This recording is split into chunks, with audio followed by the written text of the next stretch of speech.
Hi,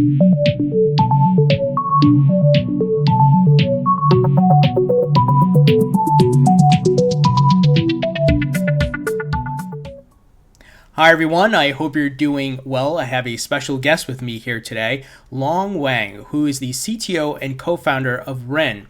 Long, it's great to have you with us today. Hey Tony, thanks for having me. Long, before we get into the services that Ren provides, we start with what is DeFi? What is decentralized finance for those who may not know in a nutshell? Sure. So decentralized finance is, I guess, what I would think of as like the next step of cryptocurrency. So, with Bitcoin, we see sort of decentralized money, right? Non-sovereign money, and I think everyone's kind of comfortable with that concept. But if you want to take that money and you want to do something with it, like you want to lend it, you want to yield interest on it, you want to be able to do that without giving up that sovereignty, without giving up those decentralized properties. And that's essentially what decentralized finance is. So when you have chains like Ethereum that have a lot of programmability and they have a lot of flexibility when it comes to the rules that you can put on this money, then you can describe the kind of financial systems that you might be familiar with in the real world. So the ability to lend your assets and make interest, the ability to sort of do arbitrage across dexes, or even to just exchange assets on a dex. Really, you can think of as a form of DeFi. So it's essentially just allowing us to do all the things we're used to in a traditional financial sense, but without giving up that nice decentralization property. So the ability to exchange assets without having to go to a centralized exchange where someone else is actually holding your money. Got it. And it seems like there's a lot of different products being built now around DeFi and a lot of players now, but it seems to be primarily based on Ethereum.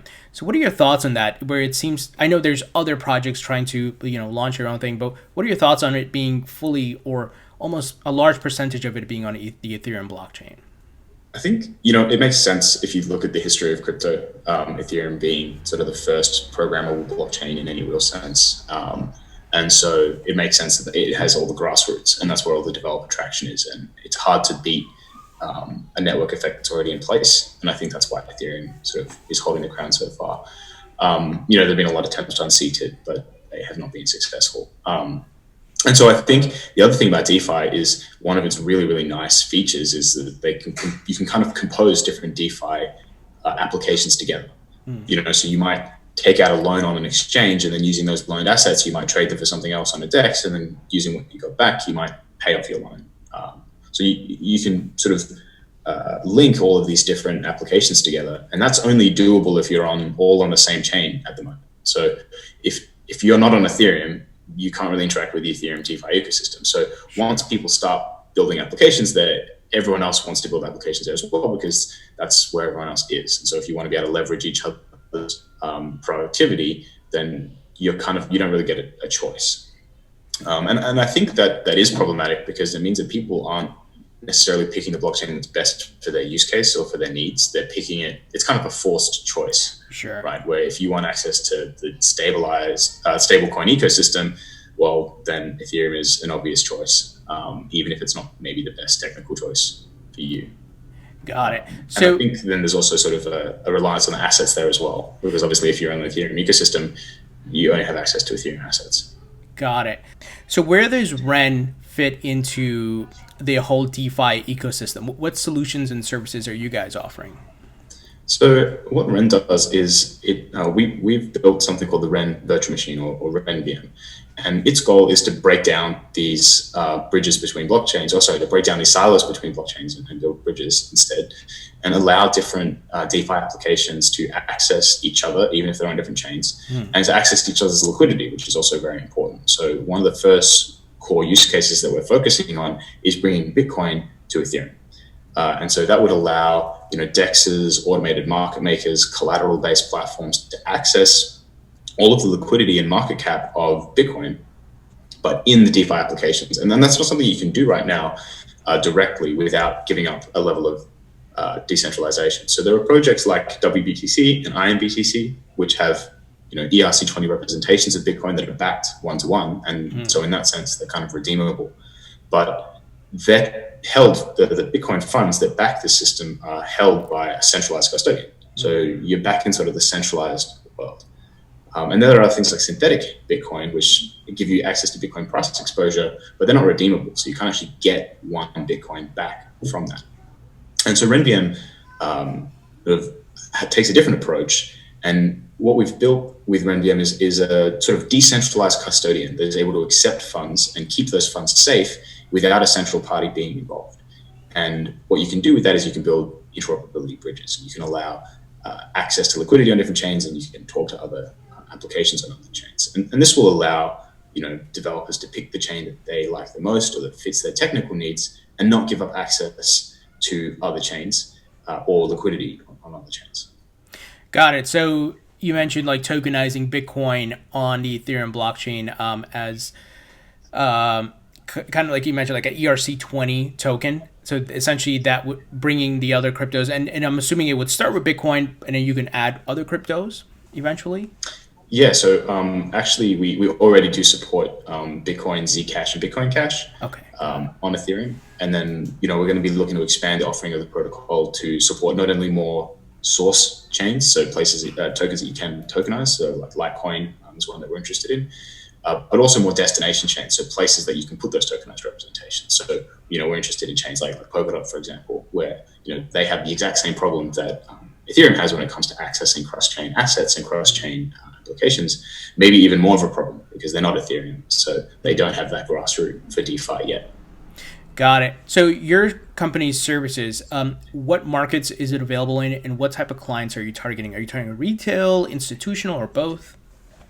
We're targeting both, really. Anyone that wants to generate yield or do something interesting with their Bitcoin other than hold it, which does include retail. It obviously includes larger institutions as well. We're targeting those markets. And one of the things that makes RenVM particularly unique is that it has a very, very seamless and fluid user experience.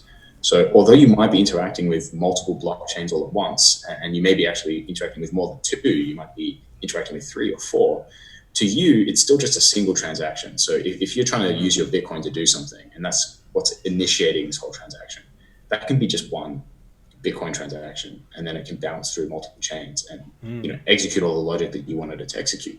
And so this is a sort of user experience that is very easily accessible for anyone and any particular audience. You don't have to be technical to leverage this kind of interoperability. Got it. So if I, as a retail investor, wanted to leverage your services, what would be the process to get started? So one of the things about RenVM is that you probably wouldn't even necessarily know that you're using RenVM unless you decided to look under the hood. You would just go to whatever DEX you're familiar with, whatever lending platform you're familiar with, and you would see Bitcoin as an offering on that platform, and you could interact with it using a Bitcoin transaction. Under the hood, you'd technically be interacting with RenVM, but all of that's kind of hidden from you. So you don't need to worry about weird tokens. You don't need to worry about wrapping or unwrapping. That's all kind of abstracted away from you as a user. Got it. So I know you touched a bit on interoperability and generic interoperability. That's a term I've not heard before. I've heard about interoperability, but generic interoperability. Can you talk a bit about that? So generic interoperability and sort of universal interoperability is this idea that, there are many different types of interoperability. Basically, anything where there's communication between chains, you could refer to as interoperability. So technically, you might even be able to think of a price feed as a form of interoperability, right? But they're very specialized. Another example is something like an atomic swap. It's very specialized. So it's only useful for swapping assets one to another. And when we say, generic interoperability or universal interoperability, what we're talking about is the ability to do anything. So it doesn't matter what the specific application is. Maybe it's swapping, but maybe it's lending, maybe it's automated market making, maybe it's something we haven't even thought of today. Like one of the really great things about this space is that we're building applications today that we probably weren't even thinking were feasible or possible years ago. So whatever this interoperability solution is that you really want to break down silos between chains, you want to make sure it's going to work whatever the application might be. And so that's kind of what we mean when we mean generic. It's not down to a specific specialized purpose. Got it. And we heard about, not too long ago, you guys had raised $35 million with multiple investors. Can you talk a bit about that? Some including Polychain Capital, Hyperchain Capital, Signal Ventures. Can you talk a bit about that fundraising? Sure. So our project started, I think, almost 2.5 years ago now. And back then, we were aiming to build a decentralized dark pool, which is sort of like an exchange where you can't see any of the orders or any of the people making those orders. And we raised 35 million on building that platform. And then a year later, when we released the platform, we realized that really the big problem was that for something like a dark pool to function correctly, you needed access to huge amounts of liquidity, which just didn't exist on Ethereum. So that was why we evolved and sort of changed the protocol to focus on that liquidity problem for the specific purposes of dark pools. And when we solved it, and we solved it in a completely generic way, we realized that this was so much more powerful than just powering a dark pool. This could power anything. Sure. And it was a general problem the whole ecosystem was suffering from. And so we decided to really focus on that. And we might come back to the dark pool thing later. Again, RenVM is completely generic in its interoperability. So in theory, you could build something like that. But for the now, yeah, we're focused on that. And we've sort of diverted all of our funding that we raised to focusing on that. And, we went through and we talked to all of these major investors, which were still holding at the time, and made sure that made sense. And yeah. Got it.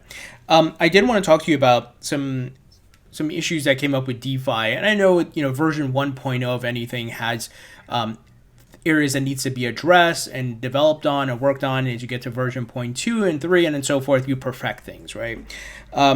So can you talk about Black Thursday, where March 12th through 13th, MakerDAO and Compound liquidated investor capital? Can you shed some light on what took place on those 2 days? Yeah, sure. So, that was almost 2 months ago now. I think that was when the COVID panic kind of hit crypto, and people wanted access to cash. So I think everyone was trying to liquidate assets, or at least change their portfolios in some way. And that caused a ton of congestion on the Ethereum network and a price crash on crypto.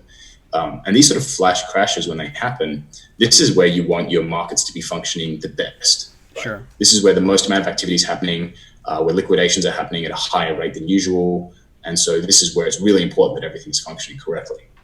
Unfortunately, a lot of protocols stopped functioning correctly under those conditions. So network congestion being a big one, where because everyone was trying to use the network, the price of interacting with the network skyrocketed. And when liquidations were happening on MakerDAO, people weren't actually able to get their liquidations through properly.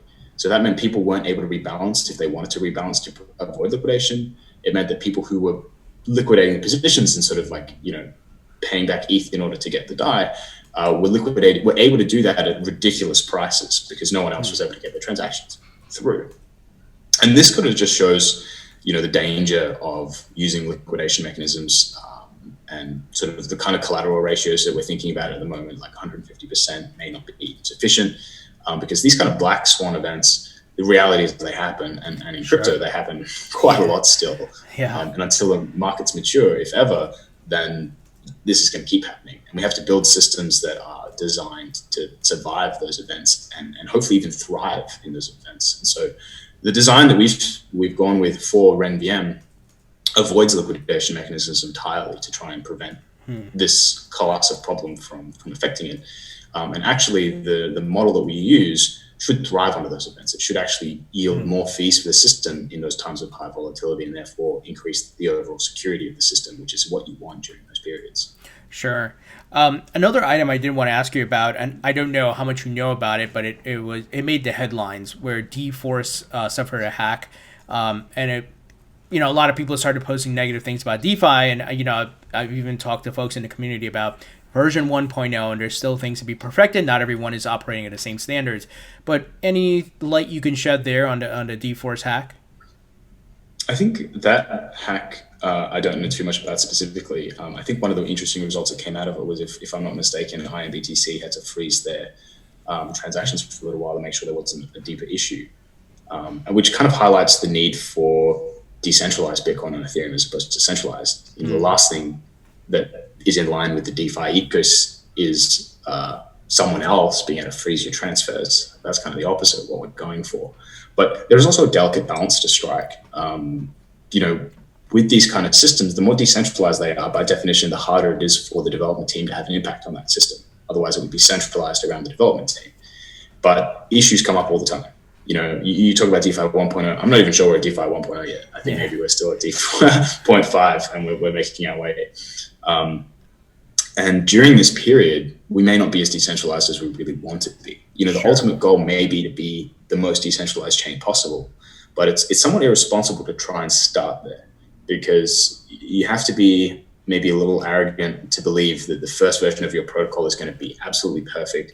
It's not going to need any updates. There's not going to be any security holes. We're still finding security holes in DeFi applications that are incredibly mature today, or at least the most mature, despite even the number of audits that these protocols have gone through. So none of these things, there's no way to perfect a system other than to battle test it, which means that, these kind of hacks highlight a weird dichotomy where to get over this, we need to get to market as quickly as possible with a reasonable balance of obviously security, because then you can start testing your thing in a real live environment under real conditions and start fixing the problems. And despite wanting to be decentralized, you might have to maintain a little bit of centralization for a period that you can slowly ease off over time. And, we've seen that with, for example, Compound releasing the Comp token recently that enables the ability for, the community to govern aspects of the system. Got it. Quick question that just came to mind. With Ethereum looking to go to proof of stake, Ethereum 2.0, do you think that will have any type of impact, whether it be negative or positive, on the DeFi movement, given that, we just talked about a lot of it is on Ethereum at this point? I think that that would stand to benefit the ecosystem, mostly because you're going to get over a lot of these low-level problems around, scalability of the platform, which is at the core of sort of network congestion, one of the issues that we talked about with Black Thursday. So I do think ETH 2.0 will fix a lot of this. I think there's a danger that if the community fragments over the decisions around ETH 2.0, whether the miners want to continue mining and others want to move to a staking model, if the whole community, or if there's still arguments over what proof of work algorithm is going to get used, if that fragments the community, then interoperability is going to be more important than ever, because you might see some DeFi applications stick with a more traditional model, and you might see others go to the more progressive model. I think it's most likely that we'll actually see everyone go with one or the other. But there is a chance that there'd be fragmentation, and if there is, that could be really damaging without a proper interoperability solution. Got it. Do you see a second runner-up behind Ethereum for this? Maybe Tezos, Cardano, the other smart contract platforms out there that may be the next in line behind Ethereum? Man, I don't want to try and pick favorites, but I would say possibly Polkadot, mostly because at least in the circles that I frequent, that's the one that I see the most excitement for amongst developers. And it's obviously Gavin Wood is a big part of that ecosystem, and he was a big part of the ETH ecosystem as well.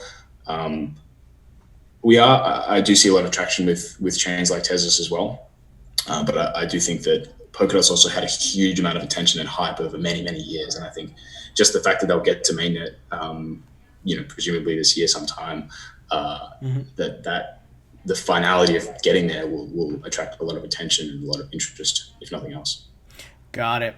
So I want to switch gears a bit and talk about, when did you first come across crypto, and maybe what you did before cryptocurrencies? Well, so I came across Bitcoin back in, I think, 2013 approximately, and mostly then I was kind of just interested in the underlying technology, the way by which you could reach consensus. I was studying distributed systems back at that time, and the core problem in any distributed system is how do you reach consensus. So this was the first time I'd seen this idea around how to do consensus in a way where there might be people actively trying to lie to you. Previously, I'd been studying how do you do consensus in a system where people might accidentally go offline, or they might, have an intermittent connection, but they would actively be trying to subvert the system. And Bitcoin was my first encounter with a system like that, and it was super interesting to me. But at that time, I wasn't really vibing with the whole cypherpunk attitude that it had, and so I didn't look into it much deeper, and I continued with my research and my sort of development career around distributed systems. Moved into supercomputing, which is basically the same as a distributed system, somewhat surprisingly. And then in 2017, I'd been working with Ty for many years by that point. He saw a big opportunity in the crypto space. And obviously I had the expertise. So we teamed up and we went for it. And 2 years later, here we are. Very cool.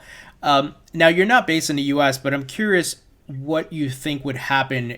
Based we don't know what type of regulations are coming, but there are U.S. crypto regulations that are supposedly in the works that are coming. Do you think that's going to have a big impact? Even though the crypto movement is global, like you can be in Singapore and you could be business as normal. But curious about your thoughts, being outside of the U.S. and maybe looking at things from the outside.